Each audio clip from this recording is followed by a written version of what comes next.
Innal hamdalillah nahmaduhu wa nasta'inuhu wa nastaghfiruh wa na'udzu billahi min shururi anfusina wa min sayyiati a'malina may yahdihillahu fala mudhillalah wa may yudlilhu fala hadiyalah. Asyhadu an la ilaha illallah wahdahu la syarikalah wa asyhadu anna Muhammadan abduhu wa rasuluhu la nabiyya wa la rasula ba'da. Ikhwati fillah, ma'asyiral hadirin wal hadirat, Bapak, Ibu-ibu yang dimuliakan Allah. Kembali kita bersyukur kepada Allah Subhanahu wa taala pada maghrib yang penuh berkah ini. Alhamdulillah kita diberikan kemuliaan oleh Allah Subhanahu wa taala untuk duduk di sebuah majelis ilmu setelah kita mengerjakan maghrib berjamaah.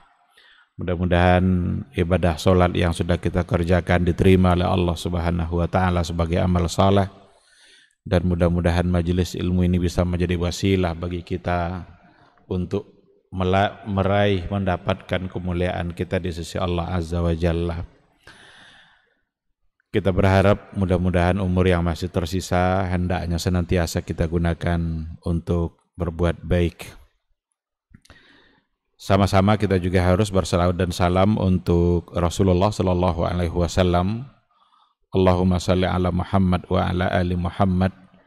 Mudah-mudahan kita ini adalah umatnya yang senantiasa bangga untuk berada di atas sunnahnya, senantiasa berupaya untuk mendalami hukum, aturan, dan sunnah-sunnah yang telah beliau ajarkan, untuk kemudian kita berharap kita bisa istiqamah berada di atas sunnah itu.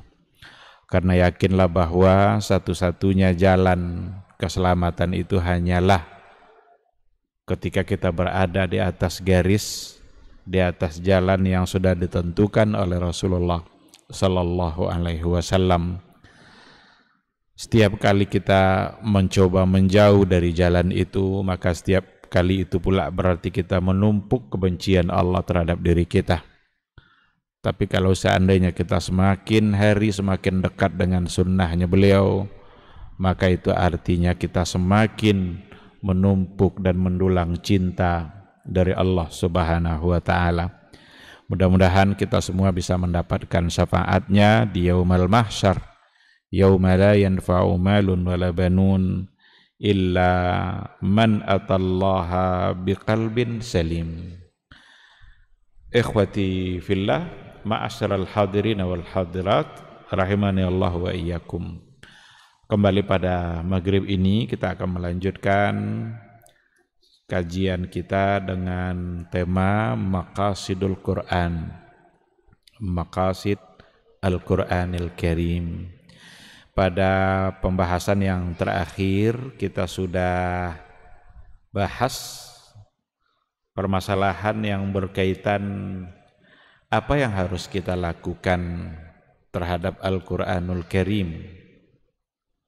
Apa ibadah-ibadah kita terhadap Al-Quranul Karim. Sudah dua yang kita sampaikan, di mana dulu yang pertama yang harus kita lakukan terhadap Al-Quranul Karim itu adalah tilawatul Quran, membaca Al-Quranul Karim.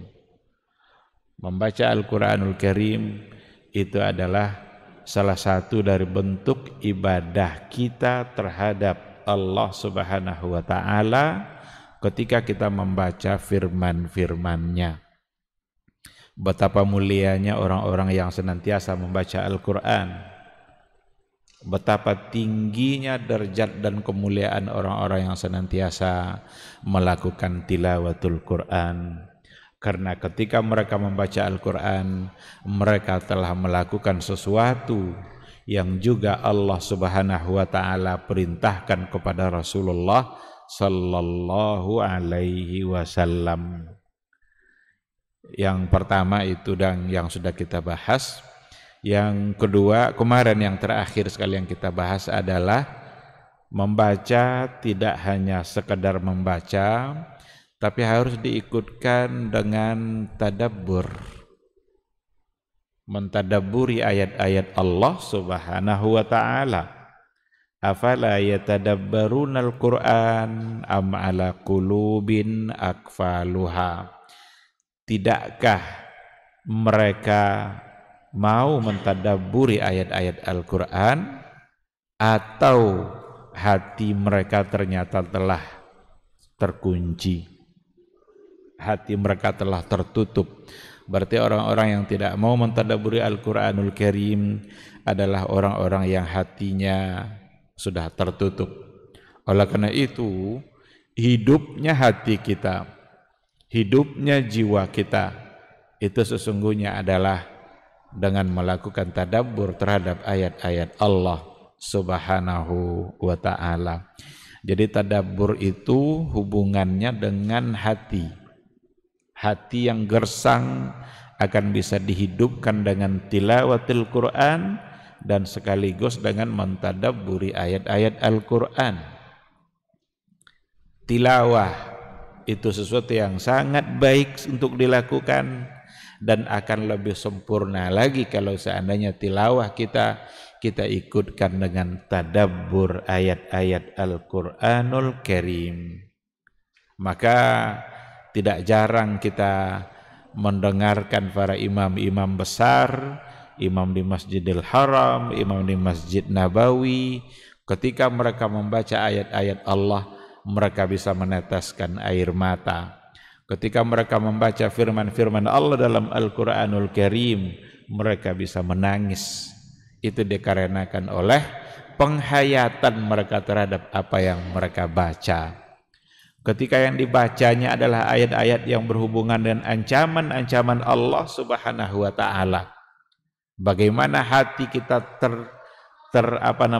bergetar, merasa takut dengan ancaman Allah yang namanya neraka itu. Untuk kemudian itulah yang akan membuat hati dan semangat kita ingin menjauhi semua bentuk maksiat yang sudah diharamkan oleh Allah Subhanahu wa ta'ala. Di sisi lain, ketika kita membaca ayat-ayat Allah yang berkaitan dengan surga dan janji-janji baik bagi pelaku amal saleh, di hati kita akan harus ada harapan semoga apa yang dijanjikan oleh Allah Subhanahu wa ta'ala itu bisa pula kita dapatkan, untuk kemudian kita bersemangat untuk mengerjakan berbagai macam bentuk amal saleh yang sudah diajarkan oleh Rasulullah sallallahu alaihi wasallam. Itulah fungsinya tadabbur. Itulah gunanya. Maka tadabbur akan menghidupkan hati. Tadabbur akan memberikan semangat yang luar biasa. Hati yang gersang itu bagaikan tanah tandus. Tanah tandus itu akan mekar dan subur kembali ketika disirami dengan air hujan. Air hujan yang diturunkan oleh Allah yang bisa membuat tanah menjadi subur, begitulah perumpamaan hati yang gersang yang akan bisa subur melalui pembacaan-pembacaan dan tadabbur ayat-ayat Al-Quranul Karim. Ikhwati fillah, itu dua hal yang merupakan ibadah kita terhadap Al-Quran dan mestilah kita lakukan karena Allah Subhanahu wa ta'ala. Jangan sekali-kali melakukannya bukan karena Allah. Karena kalau kita lakukan amal itu karena Allah, itu akan menjadi sia-sia. Bahkan di akhirat kelak, yang pertama yang lebih dulu masuk neraka itu adalah para pembaca Al-Quran. Kan itu dalam hadis kan? Di antara yang pertama yang lebih dulu diseret ke nerakanya Allah itu adalah qari'ul Quran, yang membaca Al-Quran. Kok bisa seperti itu? Persoalannya bukan pada membacanya, tapi pada niat kenapa dia membaca. Ketika ditanya oleh Allah, kenapa dulu kamu baca Al-Quran? Yang membaca itu menjawab, saya membaca karena kamu ya Allah. Tapi Allah kan tahu isi hati kita. Tidak ada yang tersembunyi dari Allah Subhanahu wa ta'ala. Kata Allah, kadzabta, kamu bohong. Dulu kamu membaca Al-Quran itu agar dibilang orang suaranya bagus, agar dipuji-puji oleh manusia, hebat dalam baca Quran, tidak ada salah tajwidnya. Waqad qila, itu semua sudah kamu dapatkan. Jadi karena tujuannya adalah untuk manusia, dia sudah dapatkan itu. Dan ternyata tujuan-tujuan untuk manusia itu di sisi Allah nanti tidak ada artinya. Akhirnya yang membaca Al-Quran tadi justru diseret ke dalam nerakanya Allah Subhanahu wa ta'ala. Oleh karena itu, apapun amal saleh, termasuk diantaranya tilawatul Quran dan juga tadabbur ayat-ayat Al-Quran, hendaklah kita melakukannya benar-benar ikhlas karena Allah Subhanahu wa ta'ala, mengharapkan janji-janji baik yang datang dari Allah dan dari Rasulullah sallallahu alaihi wasallam. Ikhwati fillah, sekarang akan kita lanjutkan. Apalagi yang harus kita lakukan terhadap Al-Qur'anul Karim selain dari dua yang tadi sudah kita sampaikan. Yang berikutnya yang juga harus kita lakukan terhadap Al-Qur'an itu adalah al-istima'u lil Qur'anil Karim, mendengarkan Al-Qur'an. Jadi kalau tadi tilawah, kita yang langsung membacanya. Kalau tadabbur, mencoba untuk menggali, memahami apa yang ada di dalam Al-Quran yang akan bisa menghidupkan iman dan jiwa kita. Kalau yang ketiga ini, yang berikut ini adalah al-istima'u lil Qur'anil Karim, mendengarkan Al-Quran. Kalau mendengarkan berarti orang yang membaca. Kita mendengarkan. Mendengarkan Al-Qur'anul Karim itu salah satu dari bentuk ibadah yang juga dianjurkan. Yang juga dianjurkan oleh Rasulullah sallallahu alaihi wasallam.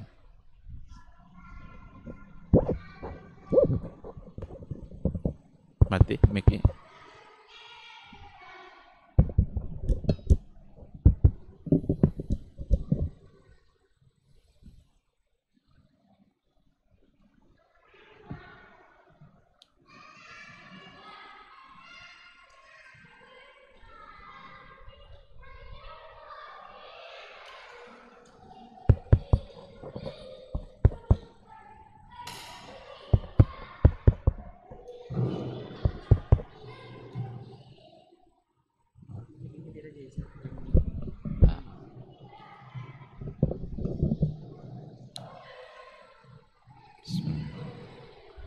Baik, kita lanjutkan. Jadi al-istima' itu artinya adalah mendengar. Mendengarkan Al-Qur'anul Karim itu salah satu dari bentuk ibadah yang lain kita terhadap Al-Qur'an. Yang sama dianjurkannya sebagaimana kita dianjurkannya juga untuk membaca. Dari mana itu bisa dipahami? Ternyata kalau kita lihat hadis-hadis Rasulullah sallallahu alaihi wasallam, dan bahkan itu juga nanti akan didasarkan kepada ayat-ayat Al-Qur'an itu sendiri, di mana dikatakan Rasulullah sallallahu alaihi wasallam dalam banyak kesempatan beliau itu ingin mendengarkan firman-firman Allah, ingin dia mendengarkan pula ayat-ayat Allah itu melalui bacaan sahabat-sahabatnya. Itu berdasarkan kepada riwayat. Pernah Rasulullah sallallahu alaihi wasallam bilang kepada Ibnu Mas'ud, kata Rasul kepada Ibnu Mas'ud, "Wahai Ibnu Mas'ud, tolong kamu bacakan kepada saya ayat-ayat Allah." Kalau tolong dibacakan berarti Rasul ingin mendengar. Lalu kata Ibnu Mas'ud, "Aqra'u 'alaika wa 'alaika unzil?" Apakah saya harus membacakan kepada engkau sementara Al-Quran itu sendiri diturunkan kepada kamu? Jadi tidak langsung dibaca sama Ibnu Mas'ud. Ibnu Mas'ud ini kan salah satu dari sahabat yang memang bacaan Qur'annya adalah bagus. Maka Rasulullah sallallahu alaihi wasallam ingin mendengarkannya. Apakah saya harus perdengarkan kepada kamu sementara Quran sendiri diturunkan kepada engkau? Apa kata Rasul? Qala inni astahi an asma'ahu min ghairi. Kata Rasul, ingin pula rasanya saya mendengarkan ayat-ayat Allah itu dibaca oleh orang selain saya. Ini istima', ini mendengar. Qala, berkata Ibnu Mas'ud, faqara'tu an-nisa, maka saya membaca surat An-Nisa.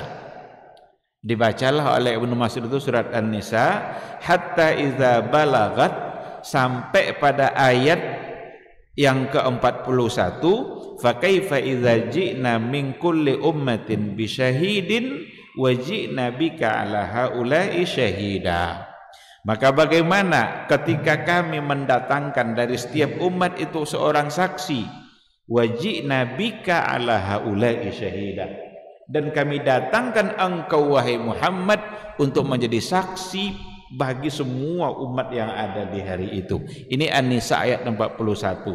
Kata Ibnu Mas'ud, ketika saya sampai pada ayat yang ke-41 itu, Rasul bilang kuf au amsik, cukup sampai di situ saja, kata Rasul kepada Ibnu Mas'ud. Lalu kata beliau, fara'aitu ainaihi tazrafan, saya melihat ketika itu mata Rasulullah SAW berkaca-kaca. Itu kan bahasa untuk menandakan bahwa Rasulullah SAW menangis mendengarkan ayat sampai pada ayat yang ke-41 tadi. Karena ayat yang ke-41 itu yang menyatakan bahwa Rasul itu nanti di akhirat akan didatangkan sebagai saksi untuk semua umat. Itu yang membuat Rasulullah SAW menangis. Jadi riwayat ini persoalan yang ada di sini adalah istima', mendengarkan Al-Quran. Jadi kita bisa kita menambah iman kita melalui bacaan Al-Quran, kita yang membaca secara langsung, dan bisa juga kita menambah iman kita melalui mendengarkan ayat-ayat Allah Subhanahu wa ta'ala. Dalam satu riwayat dikatakan Aisyah Ummul Mukminin satu ketika setelah sholat Isya, dia diam-diam mendengarkan satu bacaan di dalam Masjid Nabawi. Nabi sampai di rumah, tidak ada Aisyah ketika itu di rumah. Lalu Aisyah datang, Rasul bilang, faqala aina kunti, di mana kamu tadi, kok tidak ada di rumah saya temukan.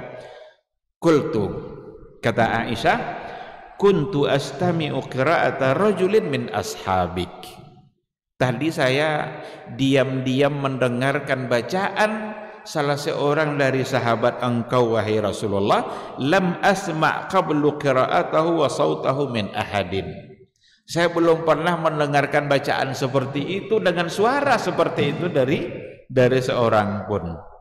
Qalat, lalu Aisyah berkata, faqama wa kumtu ma'ahu, Rasul ketika itu berdiri pergi mendengarkan juga ayat itu.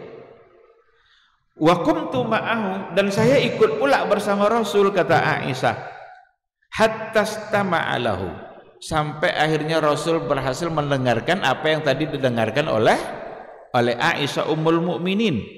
Tsummal tafata ilaiha, kemudian Rasul menoleh kepada Aisyah, faqala, lalu ia berkata, Rasul berkata, apa kata Rasul?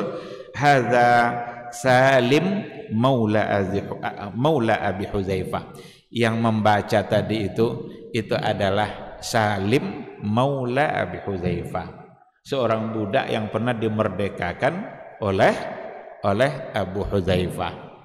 Jadi dia dimerdekakan oleh Abu Hudzaifah. Alhamdulillahilladzi ja'ala fi ummati mithla hadza, segala puji bagi Allah yang telah menjadikan pada umatku orang yang seperti ini. Itu ucapan Rasulullah Sallallahu Alaihi Wasallam. Jadi dari dua riwayat itu kita bisa ambil satu kesimpulan bahwa ternyata Rasulullah Shallallahu Alaihi Wasallam sendiri orang yang memang Al-Quran itu diturunkan kepadanya, tetapi dia melakukan sesuatu yang lain, yaitu mendengarkan bacaan Al-Quran yang dibaca oleh orang lain. Satu di antara sahabat-sahabat yang pernah membacakan kepada Rasul itu adalah Ibnu Mas'ud. Ada lagi dalam satu riwayat dikatakan Rasulullah Shallallahu Alaihi Wasallam mendengarkan Abu Musa al-Ash'ari. Ada salah seorang sahabat namanya Abu Musa al-Ash'ari yang juga membaca Al-Quranul Karim, wa huwa yaqra'ul Qur'ana bi sautihil jamil. Abu Musa al-Ash'ari ini membaca ayat Al-Quran dengan suaranya yang sangat indah. Faqala, lalu Rasul berkata, karena Rasul mendengarkan bacaan Abu Musa al-Ash'ari ini, Rasul berkata, laqad utiya hadza mizmaran min mazamiri ali Daud. Sungguh telah diberikan kepada orang ini, maksudnya adalah Abu Musa al-Ash'ari, mizmaran min mazamiri ali Daud, suara yang indah bagaikan indahnya seruling Abi Daud. Jadi Nabi Daud kan adalah nabi yang juga sangat terkenal indahnya suaranya. Jadi apa yang dilantunkan oleh Abu Musa al-Ash'ari dengan suaranya yang indah itu merdunya bagaikan merdunya suara keluarga Daud. Ikhwati fillah, kita sudah lihat tadi ada Rasul Shallallahu Alaihi Wasallam yang mendengarkan langsung, ada Aisyah yang juga mendengarkan, dan ada Abu Musa yang membaca ayat Al-Quran yang didengarkan oleh Rasulullah Shallallahu Alaihi Wasallam. Riwayat itu semua menyimpulkan dan memberikan satu kepastian kepada kita bahwa mendengarkan Al-Quranul Karim itu sesungguhnya salah satu dari bentuk ibadah kita terhadap Al-Quranul Karim.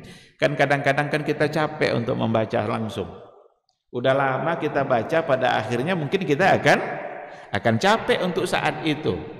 Lalu boleh kita ganti.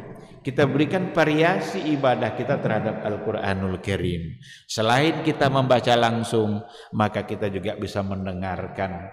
Sama dengan murajaah Al-Quranul Karim, kalau seandainya kita memiliki ada hafalan-hafalan dari ayat-ayat Al-Quranul Karim, mungkin kita akan memurajaahnya dengan membaca secara langsung. Tetapi ada cara lain yang juga tidak kalah nilai ibadahnya, yaitu ketika kita mendengarkan dari orang lain yang membacanya. Kalau disebut mendengar, itu pasti dari orang secara langsung. Tetapi kita hari ini sudah terlalu banyak sarana-sarana yang bisa kita gunakan untuk mendengarkan ayat-ayat Allah Subhanahu wa Ta'ala. Itu mungkin melalui kaset-kaset yang ada, atau melalui aplikasi-aplikasi yang ada yang bisa disimpan di dalam HP kita. Kan ada itu pilihan-pilihan, bahkan kita bisa memilih imam masjid haram yang mana yang mau kita ingin dengarkan suaranya itu ada aplikasinya. Suara imam masjid yang mana yang ingin kita dengarkan itu ada aplikasi, kita tinggal pilih saja. Sampai-sampai muncul pula pembahasan apakah HP atau kaset itu sama dengan mushaf. Kan sampai-sampai ada pembahasan seperti itu.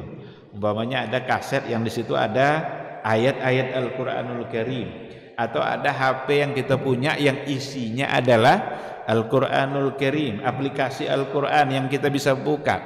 Apakah itu sama dengan mushaf? Boleh tidak kita bawa ke dalam kamar kecil HP yang di dalamnya ada aplikasi ayat-ayat Al-Quran yang bisa kita buka? Ternyata memang apa yang disampaikan oleh para ulama-ulama kontemporer itu memang tidak akan bisa disamakan dengan mushaf. Tak akan bisa disamakan dengan mushaf, karena itu sesuatu yang sifatnya abstrak. Dia tidak akan muncul di HP kita kalau kita tidak membuka aplikasinya. Kalau sudah dibuka itu barulah dia muncul. Kalau tidak, seolah-olah di situ tidak ada Al-Qur'an. Oleh karena itu tidak mengapa kalau seandainya itu kita bawa ke kamar kecil. Karena kalau tidak dibawa, mau tinggal di luar, jangankan ditinggalkan di luar, di dalam tas saja bisa diambil oleh orang. Tapi kalau mushaf yang ada, lembaran-lembaran yang di situ ada ayat-ayat Allah, firman-firman Allah, itu terlarang bagi kita untuk membawanya. Begitulah mulianya sesuatu itu dengan adanya Al-Qur'anul Karim. Jadi kertas ini kalau kosong dia tidak ada nilainya. Kita injak-injak pun tidak apa-apa kalau dia kosong. Tapi kalau di situ sudah tertulis ayat Allah, sudah ada di situ firman Allah, perkataan Allah Subhanahu wa taala, maka kertas itu akan mendapatkan kemuliaan. Pada kertas itu ada kemuliaan. Jadi benda mati aja bisa mulia oleh Al-Qur'an. Apalagi kita sebagai hamba Allah Subhanahu wa taala. Nah, oleh karena itu kalau seandainya ingin kita mendapatkan kemuliaan, maka tidak ada cara lain selain daripada Al-Qur'an. Ambillah kemuliaan itu dari Al-Qur'anul Karim. Bacalah, tadabburilah, simaklah, dengarlah.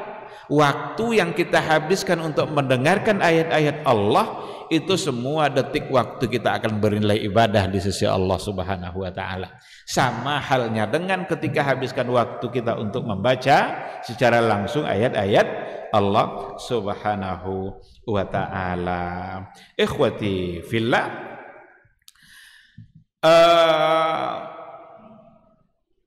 kan ada Al-Qur'anul Karim. Kalau kita coba lihat ayat-ayat Al-Qur'anul Karim, di antaranya adalah ayat-ayat yang menceritakan bagaimana mendengarkan ayat-ayat Allah itu bisa menambah iman. Wa idza tuliyat alaihim ayatuna zadathum imana. Kan innamal mu'minuna alladzina idza dzukirallahu wajilat qulubuhum. Orang-orang beriman yang sesungguhnya itu adalah idza dzukirallah, apabila disebut nama Allah, apabila disebut Allah, wajilat qulubuhum, bergetar hatinya, tergugah hatinya. Wa idza tuliyat alaihim ayatuna, apabila dibacakan kepada mereka ayat-ayat kami, zadathum imana, zadathum imana, bertambahlah keimanan mereka. Ketika dikatakan tuliyat alaihim ayatuna, dibacakan kepada mereka. Kalau dibacakan berarti apa di sini nih? Berarti mendengarkan ayat-ayat Allah yang dibaca.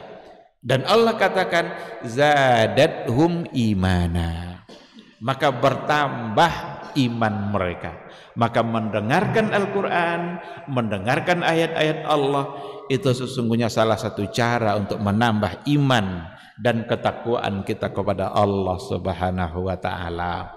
Tapi lagi-lagi mendengar di sini sama seperti membaca, tidak hanya sekadar mendengar yang diikutkan dengan pemahaman yang ada dalam ayat-ayat Al-Qur'anul Karim. Tapi setidaknya ketika kita tidak paham dengan isinya, kita hanya mendengar itu saja, itu sesungguhnya sudah menjadi sebuah pahala, sebuah kebaikan. Daripada kita mendengarkan hal-hal yang lain, maka kalau kita dalam mobil, kita sedang nyetir, daripada kita mendengarkan musik-musik yang tidak mendatangkan pahala apapun, jangan-jangan mendatangkan dosa. Lebih baik kita mendengarkan ayat-ayat Allah yang dengan mendengarkan itu saja kita bisa mendapatkan pahala. Mendengar saja itu bisa mendapatkan pahala dan bisa menambah iman kita.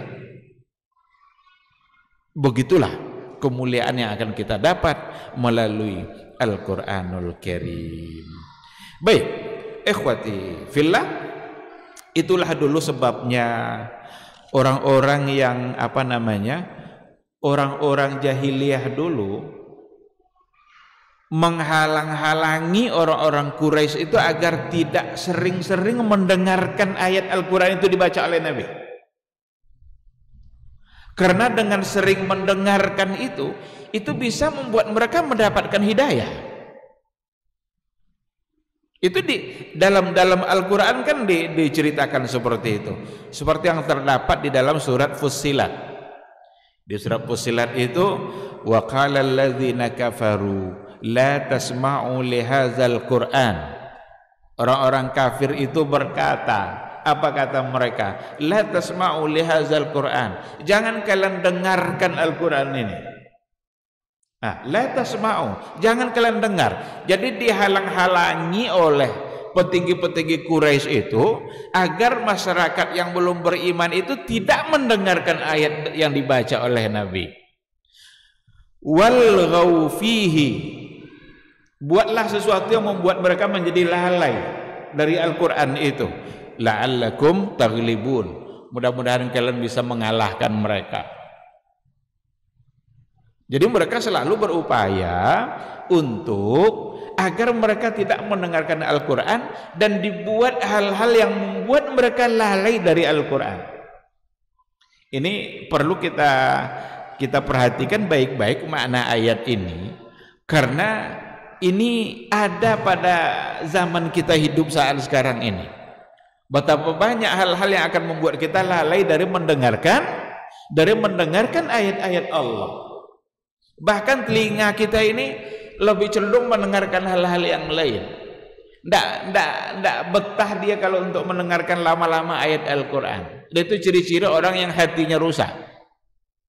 Karena kalau orang hatinya benar-benar dekat dengan Allah, tidak akan pernah puas dengan Al-Quranul Karim. Hati orang-orang beriman itu, jika dia benar-benar beriman kepada Allah dan Rasulnya, la yashba' minal Quran, dia tidak akan pernah merasa kenyang dengan Al-Quran, akan selalu haus untuk mendapatkan dan mendengarkan ayat-ayat Allah. Tapi ketika hati sudah dilalaikan oleh berbagai macam hal, bahkan untuk mendengarkan sebentar saja ayat-ayat Allah mungkin membuat dia menjadi bosan, sementara berlama-lama dalam hal-hal yang lain, mendengarkan hal-hal yang lain, mereka tidak merasa puas, bahkan ingin berlama-lama dalam dosa dan kemaksiatan. Nah, apa yang terjadi pada orang-orang jahiliyah dulu? Mereka berupaya untuk melarang umatnya mendengarkan ayat-ayat Al-Quran dibaca oleh Nabi. Ternyata hari ini juga kita dan generasi kita banyak hal yang bisa menjauhkan kita dari mendengarkan ayat-ayat Allah Subhanahu wa taala. Ikhwati fillah, di sini diberikan beberapa penjelasan tentang adabul istima'. Adabul istima'. Apa saja adab istima' itu? Adab dalam mendengarkan ayat Allah. Dikatakan bahwa makna dari kita coba dulu. Yang pertama sekali, adabnya adalah al-insat wal isgha. Al-insat wal isgha. Mendengar itu harus dengan insat. Apa itu insat? Insat itu as-sukutu ma'al istima'. As-sukut ma'al istima'. Diam, fokus dan serius dalam mendengarkan. Jadi bukan diperdengarkan Al-Quran itu sebagai dia mungkin mengerjakan hal-hal yang lain, tetapi dia juga memutar suara Al-Quran, sehingga dia tidak fokus. Ini kurang adabnya dalam istima'. Karena istima' yang akan membuahkan itu, istima' yang akan membuat iman kita bisa bertambah, Istima' yang akan benar-benar menjadi ibadah bagi kita itu adalah ketika kita diam dan fokus dalam mendengarkannya.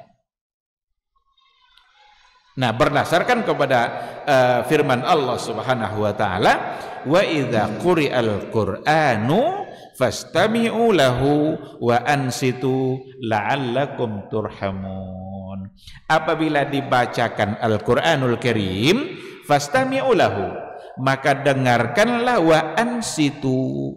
Ansitu itu diam, fokus dalam mendengarkannya. La'allakum turhamun. Mudah-mudahan kalian mendapatkan rahmat dan kasih sayang dari Allah Subhanahu wa taala.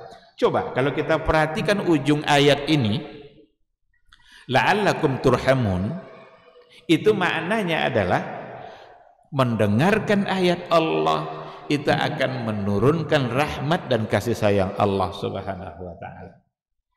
Mendengarkan firman Allah dibaca itu akan membuat kita disayangi dan dirahmati oleh Allah Subhanahu wa taala. Siapa yang tidak ingin disayang oleh Allah? Siapa yang tidak ingin mendapatkan rahmat Allah? Bukankah kita setiap hari mengharapkan rahmat Allah dan kasih sayangnya? Ternyata salah satu dari cara mendapatkan rahmat dan kasih sayang Allah itu ada pada al-istima', ada pada mendengarkan Al-Qur'anul Karim. Karena ayat ini yang mengatakan, idza quri'al Qur'an, jika Quran dibaca, istami'u, dengar, diam, la'allakum turhamun. Mudah-mudahan kalian dirahmati dan disayangi oleh Allah Subhanahu wa taala. Berarti mendengarkan ayat Allah membuat kita mendapatkan rahmat dan kasih sayang Allah Subhanahu wa taala. Tidak jauh-jauh kita mencari kasih sayang Allah itu. Tidak sulit untuk mendapatkan kasih sayang dan rahmat Allah. Cukup dengarkan ayat Allah. Kita kalau seandainya menulis surat untuk anak kita, lalu kita tahu bahwa anak kita itu membaca surat yang kita tulis itu, dan bahkan dia juga mendengarkannya ketika kita bacakan pesan-pesan itu, kira-kira anak itu menjadi orang yang kita sayangi atau tidak? Pasti akan menjadi orang yang kita sayangi, karena pesan-pesan kita didengarnya, surat kita dibacanya. Bukankah Al-Qur'anul Karim itu adalah pesan-pesan dan surat yang datang dari Allah Subhanahu wa taala, yang kalau seandainya kita baca, kita dengar dan kita pahami, pasti akan membuat kita disayangi oleh Allah Subhanahu wa taala. La'allakum turhamun. Ikhwati fillah. Jadi itu yang pertama, yang untuk adab dari al-istima', yaitu al-insat wal isra'. Kita dengarkan dan kita fokus dalam membaca. Nah, di sini nanti memunculkan banyak masalah. Ada beberapa masalah fikih yang muncul dalam persoalan ini ketika kita diminta untuk mendengarkan Al-Quran. Inilah yang menyebabkan terjadi perbedaan. Kalau kita bawa kepada kajian fikihnya, apakah makmum itu harus membaca Al-Fatihah saat imam membaca ayat? Karena ada masalah fikih seperti itu. Apakah makmum itu membaca Al-Fatihah pada saat imam sudah membaca ayat? Bukankah Allah mengatakan wa idza quri'al Qur'an, apabila dibacakan Al-Quran maka dengarlah. Maka imam membaca ayat, bukankah kita harus mendengarkan? Ini masalah fikih. Yang namanya masalah fikih tentu akan terjadi, akan ada perbedaan. Sedikit sekali masalah fikih itu yang ijma', yang disepakati. Maka sebahagian mengatakan, termasuk diantaranya dalam mazhab Abu Hanifah, itu makmum tidak membaca Al-Fatihah karena dia harus mendengarkan bacaan imam berdasarkan ayat ini. Tetapi masalahnya bukan masalah disepakati. Ada mazhab-mazhab yang lain, bahkan yang lebih banyak barangkali, mengatakan bahwa makmum tetap membaca Al-Fatihah dan hanya Al-Fatihah saja berdasarkan kepada hadis yang lain. Karena ada hadis mengatakan la salata liman lam yaqra bi Fatihatil kitab. Tidak sah salat bagi orang yang tidak membaca Al-Fatihah. Ayat ini hadis ini langsung berhubungan dengan persoalan bacaan Al-Fatihah. Sedangkan ayat yang tadi itu ayat yang bersifat umum yang tidak khusus mempersoalkan bacaan Al-Fatihah, tapi itu umum. Maka dalam kaidah dikatakan seandainya ada yang umum dan ada yang khusus, maka yang khusus lebih didahulukan. Sehingga kebanyakan ulama tetap mengatakan Al-Fatihah menjadi satu keharusan untuk dibaca oleh makmum meskipun dia dalam keadaan sholat berjamaah, karena hadisnya adalah khusus dalam persoalan Al-Fatihah. Tetapi bagaimanapun ini adalah masalah yang ikhtilafkan di kalangan para ulama. Tentu ada sebagian yang mengikuti tidak membaca sesuai dengan dalil-dalilnya, dan ada pula sebagian yang akan mengikuti pendapat mereka yang mengatakan harus membaca juga dengan dalil-dalil yang mereka miliki. Tapi intinya ikhtilaf itu muncul dalam masalah tadi karena memang ada keharusan dalam istima' Al-Qur'anul Karim, mendengarkan ayat-ayat Al-Quran. Di sini juga lah yang menyebabkan perbedaan. Apakah dianjurkan untuk memutar suara-suara bacaan Al-Quran sebelum azan? Kan sekian menit sebelum azan diputar suara Al-Quran. Sebahagian memandang tidak mesti dilakukan. Kenapa demikian? Karena ketika Quran itu diputar oleh orang, kira-kira itu didengarkan atau tidak? Jangan-jangan kita membuat orang berdosa karena ketika kita putar ayat-ayat Allah tapi membuat orang menjadi tidak mengacuhkannya atau mengabaikannya saja. Tapi ada sebagian yang mengatakan nah itu kan adalah cara untuk mengingatkan masyarakat dengan dekatnya masuk waktu. Kalau seandainya kita lihat atau kita pertanyakan apakah dianjurkan, ini bisa kita katakan tidak. Karena kalau sudah dikatakan dianjurkan, tentu kita memerlukan ada landasan yang jelas dalam sebuah anjuran agar bisa dipegang dalam anjuran itu. Kalau itu pertanyaannya, kita bisa katakan tidak. Namun, apakah baik atau tidak baik? Di sini barangkali memerlukan adanya muwazanah. Adanya muwazanah itu apa namanya itu ya? Kita pertimbangkan antara kemaslahatan dengan kemudaratan. Sebab kadang ada juga baiknya orang sedang main bola, dengar dia ayat, maghrib udah dekat, mungkin mereka akan berhenti. Berarti dari segi maslahat bisa didapatkan. Tetapi seperti tadi akibatnya ketika dibacakan ayat-ayat Al-Quran, jangan membuat orang lebih banyak untuk tidak mendengarkannya.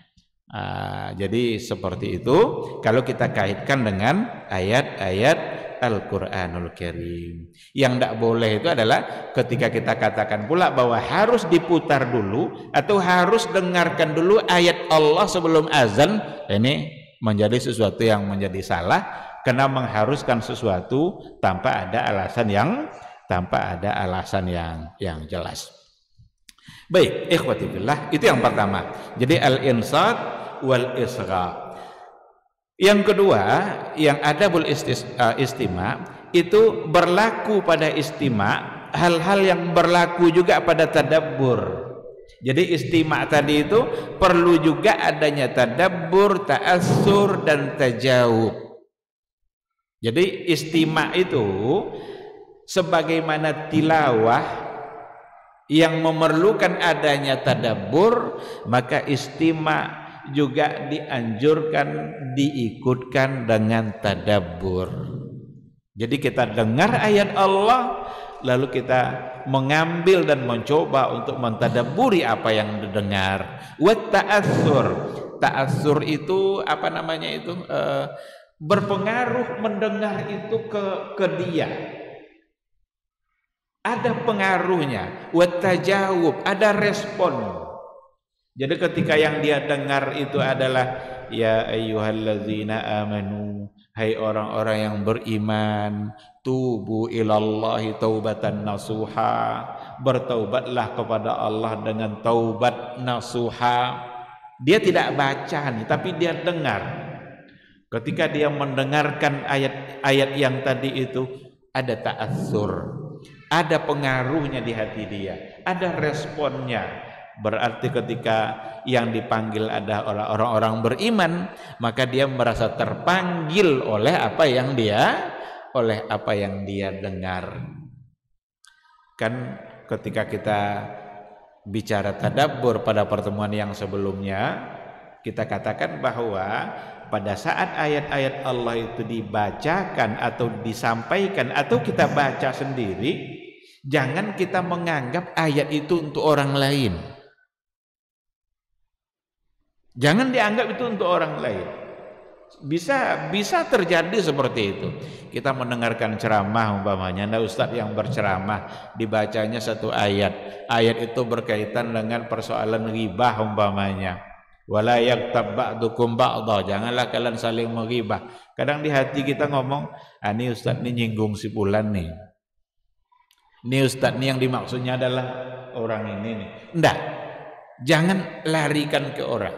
Tapi setiap kali kita membaca, mendengarkan ayat-ayat Allah, kita harus membawa ayat itu kepada diri kita, bahwa kitalah yang diminta oleh Allah melalui ayat itu. Maka membaca ayat-ayat Allah, mendengarkan ayat-ayat Allah, itu sesungguhnya kita sedang berkomunikasi, kita sedang berbicara langsung dengan Allah Subhanahu wa ta'ala, tapi melalui firman-firmannya yang ada. Ya ayyuhallazina amanu ittaqullaha haqqa tuqatih. Hai orang-orang yang beriman, bertakwalah kepada Allah. Ini yang dipanggilnya orang beriman nih. Apa isi panggilannya? Bertakwa. Berarti ada orang beriman yang tidak bertakwa. Ada orang beriman tapi kadar imannya bisa menurun. Karena iman itu sifatnya fluktuatif, kadang tinggi, kadang rendah. Maka diajak oleh Allah melalui ayat ini. Ya ayyuhallazina amanu, hai orang-orang beriman, ittaqullaha haqqa tuqatih. Bertakwalah kepada Allah dengan sebenar-benar takwa. Ketika kita dengarkan ayat ini dibaca, yang harus ada di hati kita adalah kita bertanya, apakah saya sebagai orang beriman sudah memberikan ketakwaan yang sebenarnya kepada Allah atau belum? Jadi kita yang merasa bahwa kita ini dipanggil langsung oleh Allah melalui ayat yang tadi didengarkan. Nah, oleh karena itu adab yang kedua, at-tadabbur wa ta'assur wa tajawub.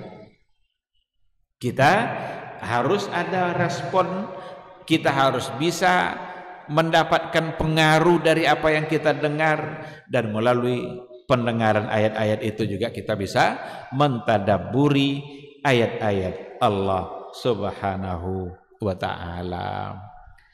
Azan. Baik, karena azan waktu Isya sudah masuk, kita jawab dulu suara azan.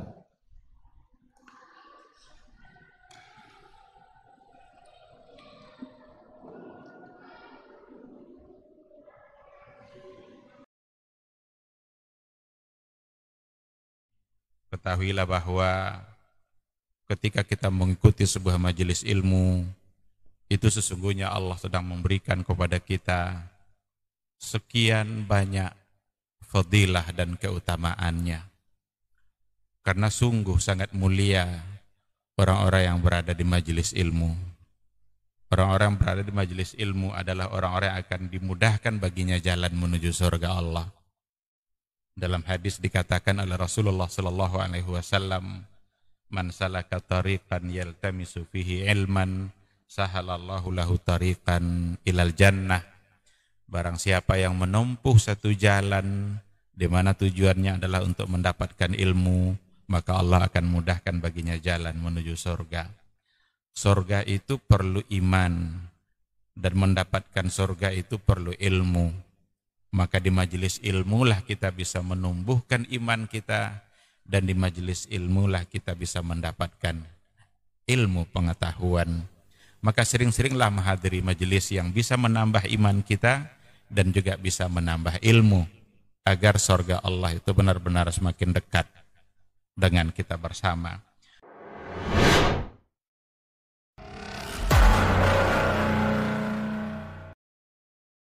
Majtama'a qaumun fi baitin min buyutillah yatluna kitaballah wa yatadarasunahu fima bainahum illa nazalat alaihimus sakinah wa ghasyiyatuhumur rahmah wa haffat bihimul malaikah wa dzakarahumullahu fiman indah. Tidaklah suatu kaum duduk di salah satu rumah Allah membaca ayat-ayat Allah dan sama-sama mempelajarinya, kecuali turun kepada mereka as-sakinah, ketentraman dan kenyamanan. Wa ghasyiyatuhumur rahmah, dan mereka diliputi pula oleh rahmat, kasih sayang dari Allah Subhanahu wa taala. Wa haffat bihimul malaikah, dan mereka pun dikelilingi oleh para malaikat, karena malaikat suka majelis-majelis zikir dan ilmu. Wa dzakarahumullahu fiman indah, dan Allah akan banggakan sebut-sebut mereka di kalangan malaikat-malaikat yang ada di sisinya, di masyarakat atas. Mudah-mudahan kita termasuk yang sering disebut-sebut di sisi Allah, di kalangan para malaikat, dan di akhir majelis ini mudah-mudahan kita pula mendapatkan seperti yang tersebut dalam hadis qudsi, qumu maghfuran lakum, silahkan berangkat meninggalkan majelis ini dalam keadaan diampuni dosa-dosa kalian.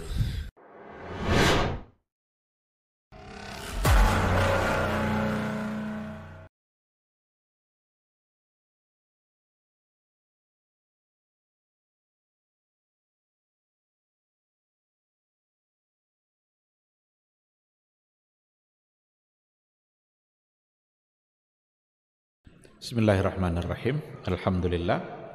Wassalatu wassalamu ala Rasulillah wa ala alihi wa sahbihi wa mawala. Ikhwati fillah, ma'asyiral hadirin wal hadirat, rahimani Allahu wa iyyakum. Kembali kita kepada materi kita sebentar sebelum kita bertanya jawab, seandainya ada yang perlu dipertanyakan.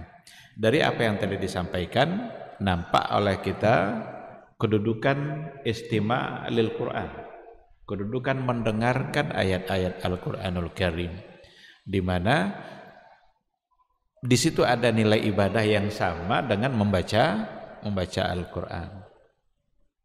Jadi mendengarkan sebagai sebuah ibadah, sebagaimana kita membaca sebagai sebuah ibadah. Cuma wallahu alam, apakah kalau membaca itu kan setiap huruf dari yang kita baca, maka itu akan dinilai sebagai pahala. Tapi kalau dipertanyakan apakah setiap huruf yang kita dengar apakah juga akan mendapatkan pahala atau tidak, wallahu alam, saya tidak tahu. Tapi ketika mendengar itu benar-benar diikutkan dengan adabnya, adab itu al-insat, diam dan fokus dalam mendengar, kan seolah-olah hatinya itu juga ikut membaca, walaupun lidah tidak, karena hanya dia fungsikan telinganya tapi hatinya bisa ikut. Itu tidak mustahil bisa mendapatkan hal yang sama. Tapi yang jelas ini bagian dari variasi ibadah kita terhadap Al-Quran.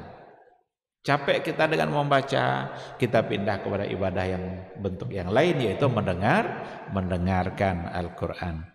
Di sini diberikan beberapa bentuk pendengaran dalam Al-Quran. Ada diistilahkan dengan sima'ul mu'minin al-muta'azirin, bagaimana mendengarnya orang-orang beriman terhadap Al-Quran. Bagaimana pula sima'ul mu'anidin al-kafirin, pendengaran orang-orang kafir yang mengingkari Al-Quran. Dan ada yang ketiga, sima'ul munharifin lil kalim, ketika al-munharifin, munharif itu orang-orang yang menyimpang, orang-orang yang menyelewengkan ayat-ayat Allah, seperti orang-orang munafik, orang-orang yang menyelewengkan. Dulu ada orang-orang jahiliyah yuharrifun al-kalima an mawadhi'i, mereka merubah-rubah ayat itu. Tentu saja pendengaran yang dituntut dari kita adalah mendengarnya orang-orang beriman yang diikutkan dengan hati dan akal pikirannya ketika mendengarkan ayat-ayat Allah. Adapun cara mendengarnya orang-orang yang ingin mendurhakai Allah atau orang-orang yang menyelewengkan ayat-ayat Allah, ini akan berbuah hal yang tidak baik, karena bahkan mereka melalui pendengarannya itu mencari celah-celah mana yang bisa diselewengkan isi-isi dari Al-Quranul Karim. Banyak orang yang menyelewengkan makna-makna dari ayat-ayat Allah, memaknai Al-Quran tidak dengan yang seharusnya, tidak pada tempatnya.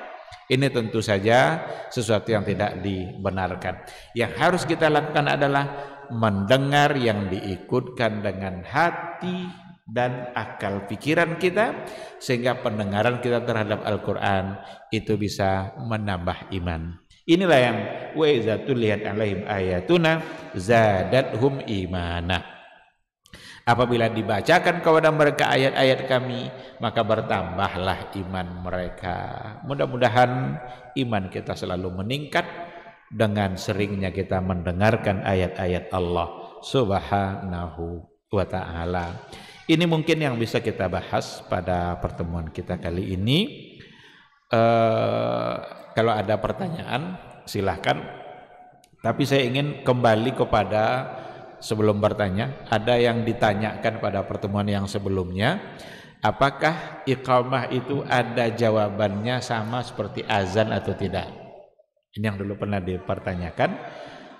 Ternyata di sini ada dua perbedaan, dua pandangan para ulama dalam masalah ini, antara yang mengharuskan menjawab dengan yang tidak.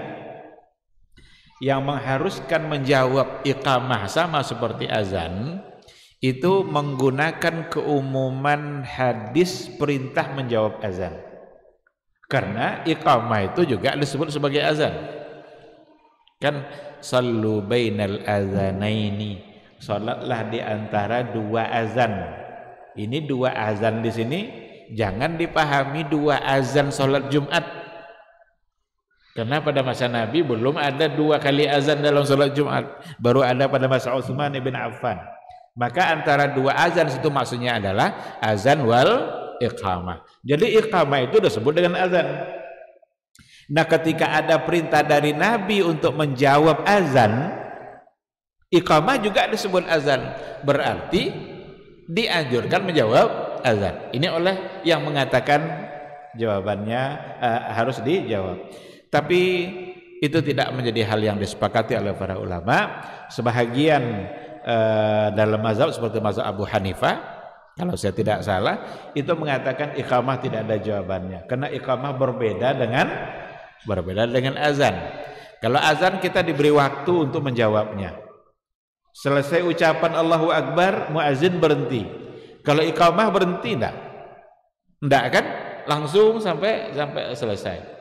Sehingga berbeda antara iqamah dengan azan. Maka oleh pendapat yang kedua, iqamah tidak dijawab, dan ini yang dikuatkan oleh Syekh Al-Utsaimin, Syekh bin Shalih Al-Utsaimin, dengan tidak ada jawaban pada azan. Meskipun masyayikh yang lain itu ada yang menguatkan harus dijawab sama seperti azan. Itu melengkapi jawaban yang dulu pernah dipertanyakan pada pertemuan yang sebelumnya. Baik, kalau ada satu atau dua pertanyaan sebelum kita sholat, silakan. Tidak ada?